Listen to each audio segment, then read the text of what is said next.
Doctor rice sugar free rice doctor rice diabetic rice ని తినండి. నిన్న జరిగిన ఎన్కౌంటర్ అది ఎన్కౌంటర్ కాదు, అది కేంద్ర ప్రభుత్వం చేసిన ఒక హత్య. సెంట్రల్ నాయకుడైన central general secretary Kambala Keshavarao తను ఆరోగ్యరీత్యా ఒరిస్సాలో ట్రీట్మెంట్ చేసుకున్న క్రమంలో ఒక విప్లవ ద్రోహి ఇచ్చిన సమాచారంతో పట్టుకెళ్ళి చిత్రహింసలు పెట్టి కాల్చి చంపారు. అది ఎన్కౌంటర్ కాదు. దాని ఎన్కౌంటర్గా కేంద్ర ప్రభుత్వం మోడీ, అమిత్ షా వాళ్ళు చెప్పి వాళ్ళ పత్రిక ప్రకటన చేయడం జరిగింది. ఇది ముమ్మాటికి హత్యనే. దాంతోపాటు 23 మందిని కూడా హత్య జరిగింది, ఎన్కౌంటర్ జరిగిందని ప్రకటించారు. అది కూడా ఇంతవరకు అది ఎలాంటిది ప్రకటన బయటికి రాలేదు.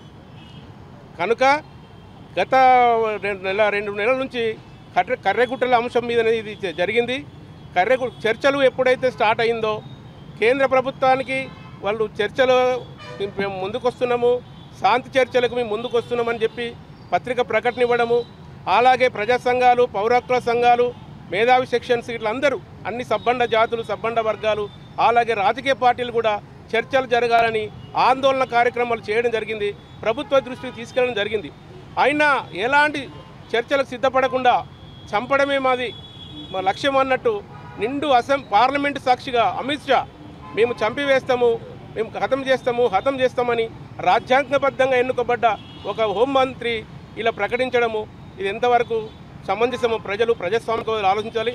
అలాగే పార్లమెంటు సాక్షిగా రాజ్యాంగబద్ధంగా ఎన్నుకోబడ్డ ఒక అమిత్ షా ఇలాంటి ప్రకటన చేసినప్పుడు ఈ హైకోర్టులు, సుప్రీంకోర్టులు సుమోటగా తీసుకోవడం లేదు. ఎందుకు తీసుకోవడం లేదు అర్థం కావడం లేదు. ఇది వాళ్ళు కూడా ఈ చర్చల ప్రక్రియ కొనసాగుతున్న క్రమంలో వీళ్ళు పోలీసు భద్రతా బలగాలు, అటు డిఆర్జీ కావచ్చు, కోబ్రా కావచ్చు, సిఆర్పిఎఫ్ బలగాలు కావచ్చు, వెంటబడి అనుక్షణం తరుముతూ కాల్పులు చేసి అనుక్షణం చంపుతున్నా కానీ వాళ్ళు ఒక్క పోలీస్ అధికారిని కూడా, ఒక్క భద్రతా సిబ్బంది కూడా చంపలేదు. ఎందుకు అంటే వాళ్ళు యాక్షన్గా, కౌంటర్గా వాళ్ళు ఫైరింగ్ చేయొచ్చు. ఎందుకంటే శాంతి భద్రతలకు విఘాతం కలుగుతుందనే ఒకే ఒక్క కారణంతో మావోయిస్టులు ఇంతకాలం సైలెంట్గా ఉండడం జరిగింది. దాన్ని అదునుగా తీసుకున్న ఈ కేంద్ర ప్రభుత్వం మోడీ, అమిత్ షా ఈ మావోయిజాన్ని, విప్లవిజాన్ని అంతమొందించాలనే అదే కుట్రతోటి ముందుకెళ్తున్నారు. ఇది ఇంతమంది అమరుడు కేశవరావు చనిపోయినా విప్లవం ఆగదు, ఉద్యమాలు నడుస్తూనే ఉంటాయి. అసమానతలు ఉన్నంతకాలము, దోపిడీ పీడన ఉన్నంతకాలము ఉద్యమాలు నడుస్తుంటాయి, పోరాటాలు నడుస్తాయి, విప్లవకారులు పుడుతూనే ఉంటారు. ఇంతటితో ఆగదు, ఇంకా ఉవ్వెత్తున ముందుకు నడుస్తుందని మేము డిమాండ్ చేస్తున్నాము.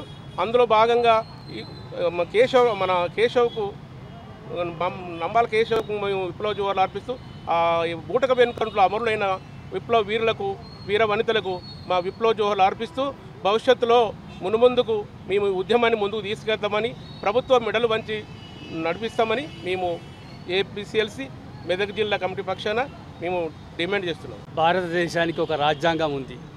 ఆ రాజ్యాంగంలో ఒక సార్వభౌమాధికారం ఉంటుంది. సార్వభౌమాధికారం ఉన్నటువంటి ఒక సావరెంటిటీ తన పిల్లలను తానే చంపుకోదు. ఇది శత్రుదేశం కాదు, శత్రువులు కాదు. వాళ్ళు ఏదైనా సమస్యలు ఉంటే మాట్లాడుకోవాలి, పరిష్కరించుకోవాలి. సమస్యను పరిష్కరించలేని వాడే ఇటువంటి మాటలు, ఇటువంటి కుయుక్తులు చేస్తూ ఉంటారు, ఇటువంటి యాక్షన్లు చేస్తూ ఉంటారు. సమస్య వచ్చినప్పుడు ప్రజా సమస్యలు ఏంటి, అసలు ఆదివాసీ సమస్య ఏంటిది, అక్కడ ఉన్నటువంటి వ్యాపారస్తులు ఎందుకు అక్కడికి వెళ్తున్నారు, ఆ వ్యాపారం వల్ల జరిగేటువంటి నష్టం ఏంటిది, వాళ్ళకు బాధ ఏంటిది అనేటువంటి సమస్యను పరిష్కారం కోసం ఆలోచించాలి రాజకీయ నాయకులు. కానీ ఏ రాజ్యాంగం కూడా వాళ్ళకి చంపే అధికారం ఇవ్వలేదు. ఇలా ప్రభుత్వాలకు చంపే అధికారం లేదు, ఏ రాజ్యాంగంలో కూడా లేదు. మన భారత రాజ్యాంగంలో అసలే లేదు. మనకు కొన్ని చట్టాలు ఉన్నాయి. ఎవరైనా ఒకరిని చంపితే అది నిరూపించుకోవాలి. సుప్రీంకోర్టే వ్యాఖ్యానించింది. చంపినప్పుడు తప్పనిసరిగా ఆ న్యాయస్థానం, అక్కడ ఉన్నటువంటి పోలీస్ అధికారులు నిరూపించుకోవాలి.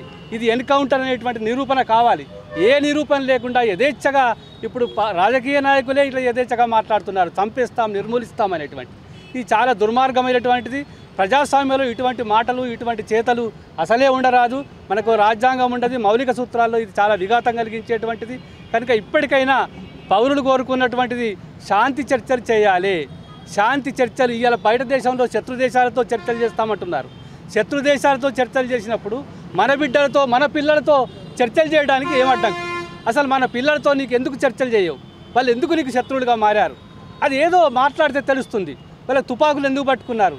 ఎవరిది హింస ఎవరిది అహింస అనేది చర్చలు చెప్పినప్పుడు ఉంటుంది, చేసినప్పుడే ఉంటుంది. ఇక్కడ మనకు తేటతెల్లమైంది ఎవరిది హింస అనేటువంటి. హింసావాదం పెచ్చరిల్లిపోయింది, రక్తం ప్రవహిస్తున్నది, అమాయకుల యొక్క రక్తం ప్రవహిస్తున్నది.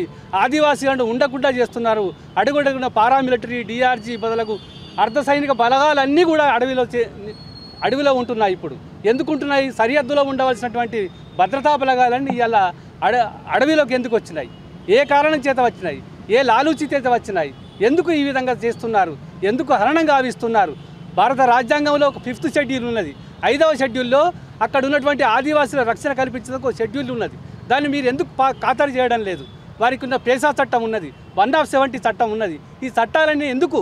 చట్టాలు చేసుకున్న పార్లమెంట్లో చట్టాలు చేసుకున్నది అన్ని బుట్టదాకాలేనా? మరి మీరే ఇట్లా రాజరికం వ్యవహారం చేస్తారా? ఇది రాజరికం కాదు కదా, ఇది ప్రజాస్వామ్యం.